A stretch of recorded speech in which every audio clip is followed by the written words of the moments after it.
Apa makna dari bilangan 666? Tapi sebelum kita menjawab itu, kita perlu mengetahui apa dasar yang kita gunakan untuk melihat dan dasar dari angka 666 ini. Tak selalu Tuhan menjawab doa, namun Dia beri yang terbaik di waktu yang tepat.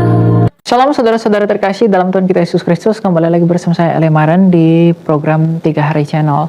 Dalam program video ini, kalau sebelumnya kita sudah berbicara tentang bagaimana itu peta zaman, nah kita akan berbicara tentang hal yang masih berkaitan di dalam hal yang sama, yaitu tentang angka 666 yang adalah bilangan dari antikristus itu.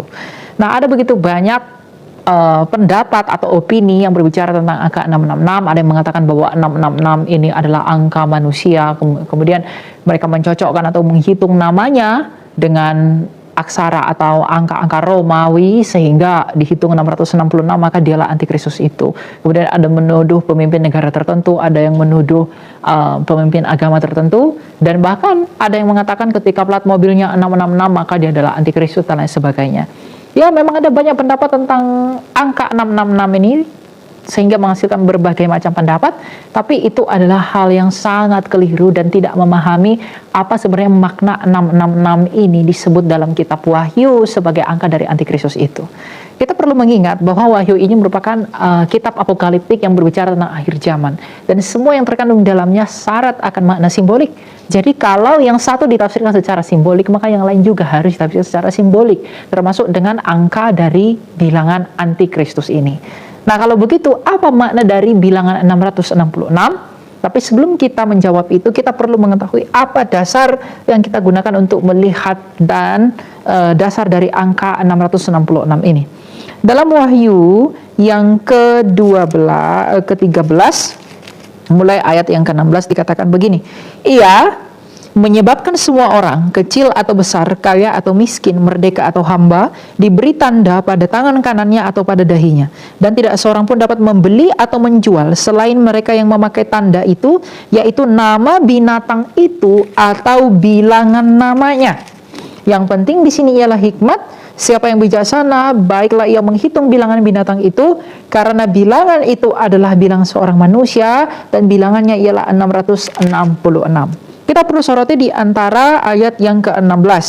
Ia menyebabkan semua orang, ya, kecil atau besar, kaya atau miskin, merdeka atau hamba, diberi tanda pada tangan kanannya atau pada dahinya. Kemudian ayat 17, tidak seorang pun dapat membeli atau menjual selain mereka yang memakai tanda itu, yaitu nama binatang itu atau bilangan namanya. Kemudian yang penting di sini ialah hikmat. Siapa yang bijaksana, baiklah yang menghitung bilangan binatang itu, karena bilangan itu adalah bilangan seorang manusia dan bilangannya 666. Nah, apa arti dari angka 666 ini yang merupakan angka antikristus? Kita perlu mengingat bahwa 666 itu bermakna simbolik. 6 ini adalah angka manusia, karena manusia dicipta pada hari ke-6. Nah, 3 itu adalah angka ilahi karena merujuk kepada Tritunggal. Jadi 666 itu merujuk kepada manusia yang ingin atau menyatakan dirinya sebagai ilahi atau Tuhan. Jadi 666 merupakan makna simbolik dari seorang manusia yang ingin menjadi Tuhan. 666 adalah angka simbolik dari manusia yang ingin menjadi Allah. Jadi 666 itu bukan tentang logo perusahaan, plat kendaraan, atau juga nama-nama orang tertentu, bukan. Tapi 666 ini adalah simbol dari manusia, dari seorang manusia. Sang antikristus itu artinya seorang manusia yang akan menyatakan dirinya sebagai Tuhan, dan dengan demikian ia menghujat Yesus Kristus. Apakah ini hanya tafsiran kita? Tidak. Mari kita lihat di dalam 2 Tesalonika 2 ayat 3 dan 4. Apa yang dikatakan dalam 2 Tesalonika 2 ayat 3 dan 4? Janganlah kamu disesatkan oleh orang dengan cara bagaimanapun juga, sebab sebelum hari itu, artinya akhir zaman, Haruslah datang dahulu murtad, dan haruslah dinyatakan dahulu manusia durhaka, orang yang harus durhaka. Jadi si antikristus ini adalah orang yang durhaka. Kalau dia disebut durhaka, artinya dia adalah dari orang Kristen sendiri. Makanya Rasul Yohanes berkata dalam surat 1 Yohanes, dia berkata bahwa ia memang dari antara kita, tetapi tidak sungguh-sungguh termasuk pada kita. Jadi antikristus itu bukan dari luar Kristen. Antikristus itu dari dalam Kristen itu sendiri. Dan dikatakan bahwa dia akan durhaka, orang yang harus binasa, yaitu lawan yang meninggikan diri di atas semua yang disebut, yang disembah sebagai ilah, hingga ia duduk di bait Allah dan mau menyatakan diri sebagai Allah. Jadi antikristus atau manusia yang durhaka ini nantinya akan berdiri di atas bait suci dan menyatakan dirinya sebagai Allah. Di bait suci yang mana? Tentunya di bait suci yang ketiga yang akan dibangun oleh umat Israel di waktu yang akan datang.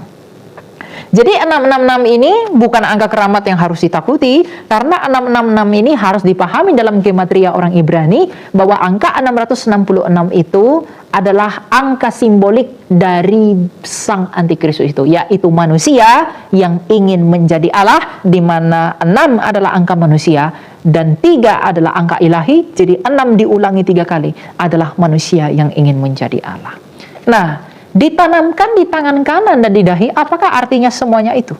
Alkitab mengatakan dalam Wahyu, tadi kita baca Wahyu 13, bahwa orang-orang yang tidak memakai tanda binatang itu di tangan kanannya dan di dahinya, maka mereka tidak dapat membeli dan menjual.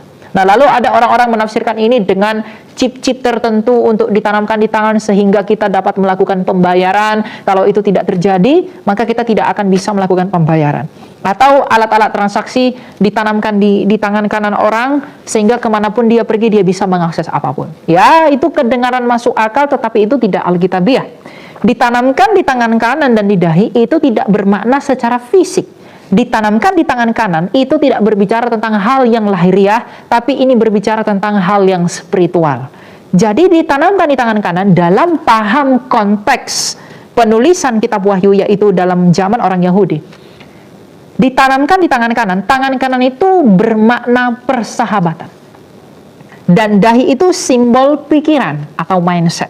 Jadi orang yang tanda binatang ini ditanamkan di tangan kanan dan di dahinya adalah orang-orang yang bersahabat dengan antikristus itu dan yang mengikuti pemikiran dan perbuatan dari antikristus itu. Dan orang-orang yang memakai tanda inilah yang akan binasa.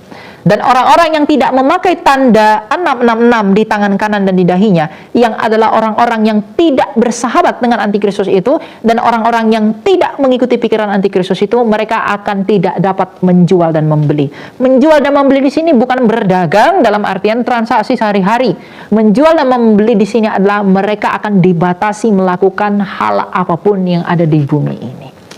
Jadi itu artinya, jadi itu bukan tentang chip atau vaksin atau apapun yang ada secara lahiriah, bukan. Karena hal-hal lahiriah yang seperti diucapkan chip, vaksin itu tidak dapat memengaruhi keselamatan jiwamu.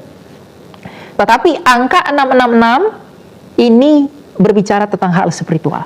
Jadi angka 666 ditanamkan di tangan kanan dan di dahi adalah mereka yang bersahabat dengan antikristus itu dan yang mengikuti pemikiran antikristus itu. Itulah mereka yang mengikuti antikristus itu. Lalu kita baca dalam Wahyu 13 berikutnya, dikatakan demikian bahwa yang penting di sini ialah hikmat. Siapa yang bijaksana, baiklah ia menghitung bilangan binatang itu, karena bilangannya adalah bilangan seorang manusia dan bilangannya ialah 666. Menghitung di sini jangan dipahami seperti menghitung suatu benda. Menghitung di sini dikatakan barang siapa yang berhikmat. Artinya dengan hikmat kita dapat menghitung. Menghitung di sini bukan menghitung secara lahiriah. Menghitung di sini artinya menghitung itu penuh dengan nada kehati-hatian. Maka orang yang berhikmat harus dengan hati-hati untuk dapat membedakan mana ajaran antikristus itu, di mana perbuatan antikristus itu, mana ide-ide dari antikristus itu untuk tidak diikuti. Artinya orang yang berhikmat, orang yang bijaksana, ia harus hati-hati agar ia bisa menilai, ia bisa mendeteksi siapakah antikristus itu. Makanya dikatakan karena bilangan binatang itu adalah 666. Kalau kita berhikmat dan kalau kita menghitung bilangan binatang itu, artinya kalau kita berhati-hati, kita akan peka dengan hikmat itu untuk bisa mengerti bahwa mereka ini adalah pengikut antikristus. Dengan apa? Dengan persahabatan mereka, dengan perbuatan mereka, dengan pikiran-pikiran mereka. Jadi kita dituntun untuk berhikmat supaya kita berhati-hati untuk dapat membedakan bagaimana dan seperti apakah ide-ide, bagaimana dan seperti apakah ajaran-ajaran dari antikristus itu. Jadi ini semua tentang hal spiritual, bukan hal-hal yang jasmani. Oleh karena itu memang banyak orang yang menafsirkan 666 ini secara harafiah, secara literal, dan tentu itu adalah hal yang tidak tepat. Jadi 666 yang adalah tanda atau bilangan antikristus itu bermakna kepada seorang manusia yang ingin menjadi Allah, seperti yang diungkapkan oleh 2 Tesalonika 2 ayat 3 dan 4 tadi. Ditanamkan di tangan kanan dan di dahi, artinya adalah mereka yang bersahabat dengan antikristus itu dan orang yang berpikiran seperti antikristus itu. Dan dengan demikian kita dituntun oleh kitab suci untuk memiliki hikmat agar kita dapat menghitung bilangan binatang itu. Artinya kita harus berhikmat agar kita bisa peka dan bisa mendeteksi, bisa mengidentifikasi siapakah pengikut antikristus dan siapakah antikristus itu melalui perbuatan tangannya dan melalui pikiran-pikiran yang dia berikan kepada dunia. Dan tentunya hal yang mudah untuk dapat mendeteksi itu. Kalau itu melawan dan meninggikan diri, bahkan menghujat Yesus Kristus, maka mereka berasal daripada antikristus. Dan berhati-hatilah. Sebab antikristus itu akan mirip seperti Kristus yang asli. Ia akan meniru pekerjaan seperti yang Kristus lakukan. Ia akan melakukan mujizat seperti yang Yesus Kristus lakukan. Dan orang-orang banyak akan terpesona dengan apa yang dia lakukan itu. Oleh karena itu, kita harus berhikmat untuk dapat membedakan apa yang sungguh-sungguh dan apa yang meniru. Kalau kita tidak memiliki hikmat untuk dapat membedakan itu, kita pun mungkin akan menjadi bagian yang mengikuti antikristus itu. Karena dia adalah pendusta yang terbesar. Ia akan meniru Kristus dalam segala hal, dan bahkan banyak orang yang akan menyerahkan diri untuk mau percaya kepada antikristus itu. Oleh karena itu, mulai dari sekarang, kita belajar ini bukan hanya untuk pintar-pintaran. Kita belajar ini adalah untuk modal kita untuk mengetahui bahwa jikalaupun ada suatu saat nanti yang akan menyatakan dirinya sebagai Mesias, melakukan hal yang begitu besar, yang begitu ajaib, jangan percaya dia. Sebab apa? Kristus yang asli akan turun ke dunia sebagaimana ia telah naik ke sorga. Jadi kalau ada yang masih di dunia ini tidak turun dari surga, meskipun dia bangkit dari kematiannya, jadi dikatakan dia akan sembuh dari lukanya. Antikristus itu. Jadi sekalipun dia membuat apapun yang paling hebat mujizatnya dan membuat kita tercengang-cengang dan kita berpikir bahwa itu hal yang tidak mungkin, tapi orang itu melakukannya, jangan percaya kepada dia. Sebab apa? Itu Kristus palsu. Kristus yang asli akan kita lihat secara bersama-sama. Sebagaimana ia naik ke surga, ia turun dengan cara yang sama. Jadi mulai sekarang, mari berhikmat, mari berhati-hati, dan tentunya kita harus mau belajar sebagai tanda kerendahan hati kita untuk mencegah kita tidak termasuk pada hitungan orang yang mengikut antikristus ini. Antikristus ini akan menipu dunia dengan begitu kejam. Ia akan menipu kita, membuat iman kita goyah. Mereka akan berdusta dengan segala dusta dan kebohongannya untuk membuktikan bahwa Yesus Kristus itulah yang palsu. Dan dialah yang asli. Tapi bagi kita yang berhikmat dan tetap setia kepada Kristus, kita akan tetap diteguhkan. Sekalipun ia datang untuk menganiaya kita, kita tetap bersama-sama dengan iman kita yang sejati kepada Yesus Kristus. Jadi 666 bukan angka yang harus ditakuti, bukan sesuatu hal yang harus keramat, tapi ini menuntun kita, hikmat ini memberitahu kita agar kita hati-hati dan peka untuk bisa membedakan mana Kristus yang asli dan mana Kristus yang palsu, yaitu 666 manusia yang ingin menjadi Allah.